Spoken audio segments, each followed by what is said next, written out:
Hello everyone.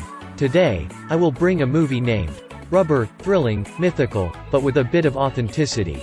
The assassin in the movie was no one else, it was this bare tire. Why did rubber tires kill people? Just started, the director clearly stated the reason. Because, there is no cause at all, on this vast abandoned land. The premiere of a unique movie was about to begin.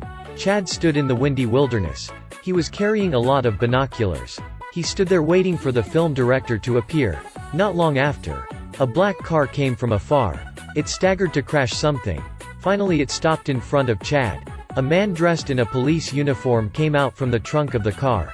He received a glass of water from the driver, then went to the front of the camera. He expressed his ideas to the audience. All great movies will have an important arrangement. They won't show up for no reason. So, let's watch the whole movie. Don't ask anything. Just remember one sentence carefully. There is no reason at all. Why did the director appear from the rear trunk? There was no reason. Why did he hold a glass of water in his hand? There was no reason. Why did after finishing saying that, he emptied the cup of water? It was still no reason at all. After the director left the studio, Chad distributed binoculars to the audience, so that everyone could clearly observe the wasteland. Then he also left without turning back. At first, everyone couldn't see anything.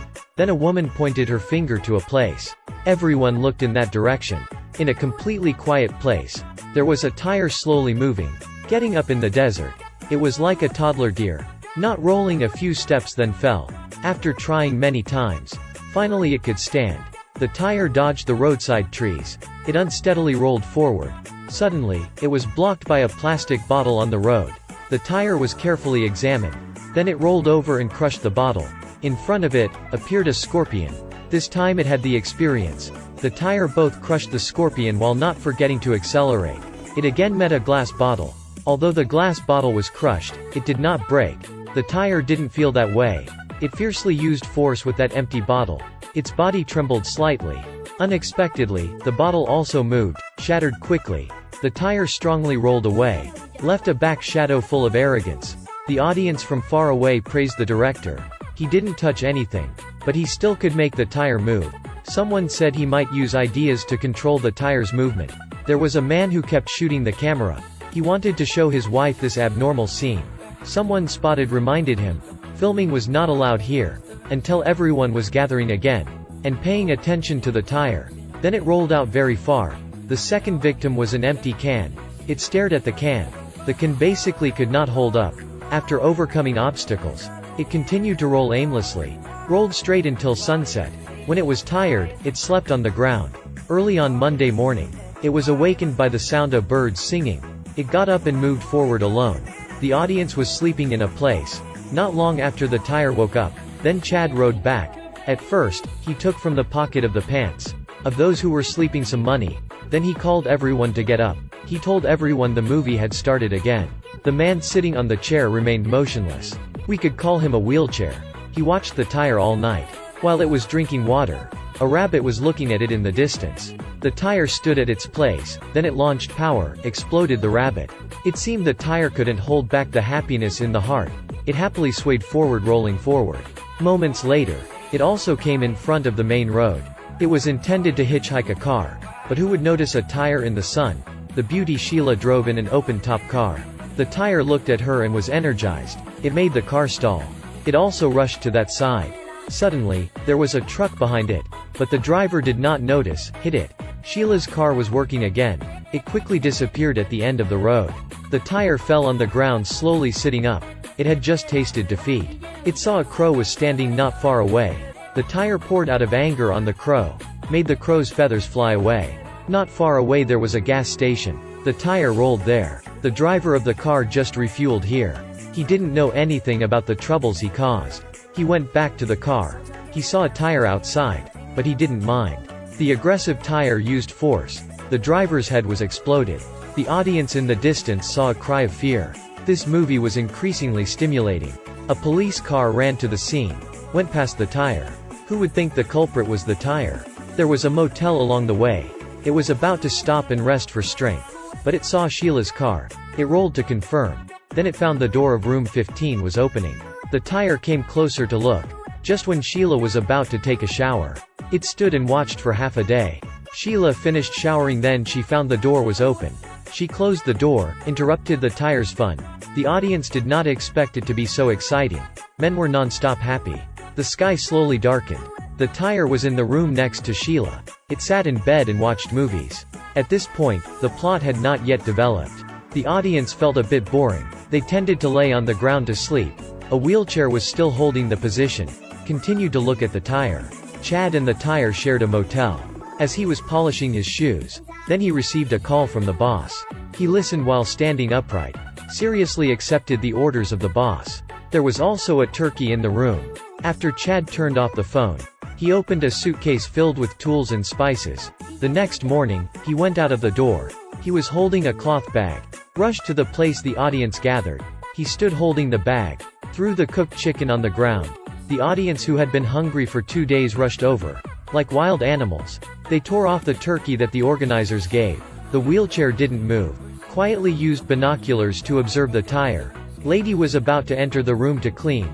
Room number 16 was empty. The bed drap was dirty by the tire. She was about to strip it, then heard the sound coming from the bathroom. She said some words but no one answered. So she pulled the curtain to see. There was only one tire bathing. Lady didn't say anything and picked it up. Threw it out the door. The tire could not endure such humiliation. It was furiously rolling into the room. It was seen by Zach.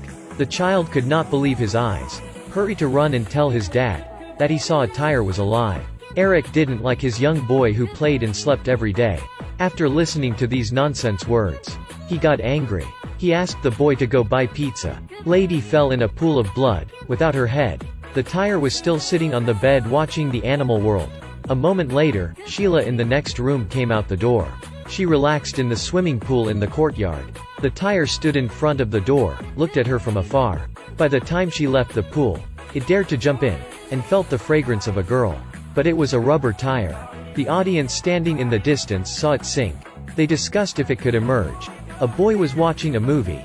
Suddenly, he had a stomachache. The boy's father thought he ate too fast. But then everyone had a stomachache. More and more intense pain. No one knew what was going on. The wheelchair said the turkey they ate was poisonous. That was the trap set by the director. Only when they were okay, then this program could continue. At this time, Zach bought the pizza. As he passed room number 16, he curiously opened the door to see. The pizza on his hand fell to the ground. The police received the news, quickly arrived. The director as chief police came on the floor. The boy pointed to the bottom of the pool and said to him, "This was all made by this tire." It was his eyes that saw. It rolled into the room and closed the door. Eric, who was beside hearing that, was very angry. Told him to stop talking wildly. And quickly picked up the tire in the water. Such a big thing happened in the motel. There was no time to listen to him miscellaneous. The director looked up at the sky. Then he asked Eric about changing weather recently. Eric ignored this and asked. The director replied with a straight face. There was no reason. The boy picked up the tire. He emphasized again with the other two, about the actions of the tire. Eric chased away his stupid son, and threw the tire away. The police took testimony. Asked him about some unrelated matters. At this moment suddenly his watch exclaimed loudly. The police's expression suddenly turned cheerful. We should not poison the audience anymore. He left Eric with a bewildered face. He gathered everyone together, and noticed everything had ended. The audience did not understand what he meant. There was still a dead body on the ground. The director insisted it was just a show. It was not real. To convince people, he let his subordinates shoot him with weapons. After someone shot him a few times, only blood came out of his chest, but his body was not injured. The female policeman standing by his side asked, "Lady was really dead? Her head also couldn't be found." The director asked her to wake up Lady. The female policeman helplessly complied. The female body still did not move. Truly a headless corpse. When the director didn't come out, then Chad slowly approached and told him. There was an audience still watching. They still had to continue acting. They couldn't let the person see the gap. The director unexpectedly took this step, hastily adjusted his expression. He apologized to everyone, then turned back to Eric's side, continued to investigate. Eric couldn't understand what he was doing, but still honestly answer each question one by one. The tire was not far away now, suddenly sat up, toward the two of them and forcefully exert itself. Eric could not react, his head was exploded. The tire left. On the director were all brains. He took out a piece of paper from his pocket. He said a sentence with no emotion. Oh, my God. The culprit was that tire. The tire rolled to the front of the glass. It looked at its body and was lost in thought. Its short life went on this road. Also killed many things like that. Or times had changed. Its flow of thought was cut off by the boy's voice. He was sitting, seeing the tire turn around. He asked the tire about Lady's death. The tire did not notice him. It rolled away. At this time, the police locked on the target.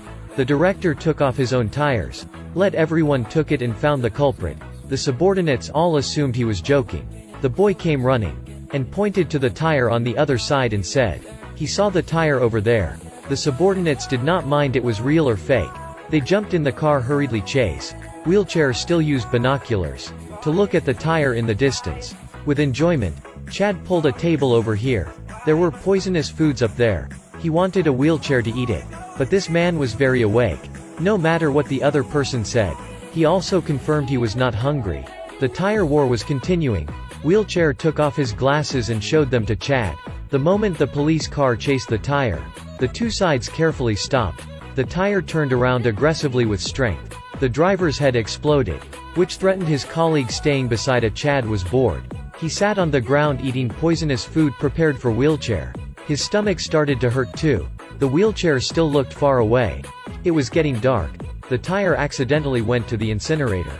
A group of men was throwing tires into the fire. A lot of tires were piled up on the ground. 3 days later, everywhere in town were headless corpses. The shady police looked for clues.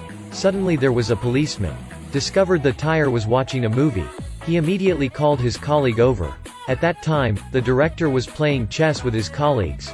Received news, he rushed to that place. To lure the tire, the police made a dummy in the shape of Sheila, put it in front of its door.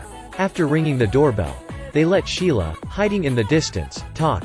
Sheila raised her voice. As expected, the tire was lured out. The director let her verbally stimulate it. The tire obediently approached the dummy, but then there was no action. The director hurriedly went to the battle himself. Yet it did not react. Just when the people didn't know what to do, the wheelchair came in front of the director again. He thought the current plot was too boring. He suggested something more interesting. Better blast it. The director smiled and accepted his opinion. He closed the door and swore a few words. He asked Sheila to repeat the sentence, "You are just trash." Unexpectedly this really worked. The tire blew the mannequin's head off. Then the director rushed into the room. After a few gunshots, he took out a crushed tire. The wheelchair sat in front of the door, holding the tire proudly. A tricycle was slowly going out of the room. He hurriedly called the director back, but the car began to force on him. His brain exploded to pieces. The director brought Sheila back to her car. Then the crew driver left. Sheila hadn't started the car yet. The tricycle slowly arrived. Where it went, a lot of tires got up and followed. At the end of the movie, under the guidance of a tricycle, the tires went together to Hollywood. The movie ends here. The director borrowed this absurd movie to Pope perfectly. About the film market today, most of the audiences blindly follow the crowd. Many pointless movies are made. Very few people view the plot details. There are many keyboard heroes, even have ambitions to promote the director, to change the script, but it's helpless. The director modestly accepts. Turn around and he still does as he wishes. These are Tofu's interpretations of this movie. If you have other comments, please leave a comment. The movie is over here. See you guys in the next movies.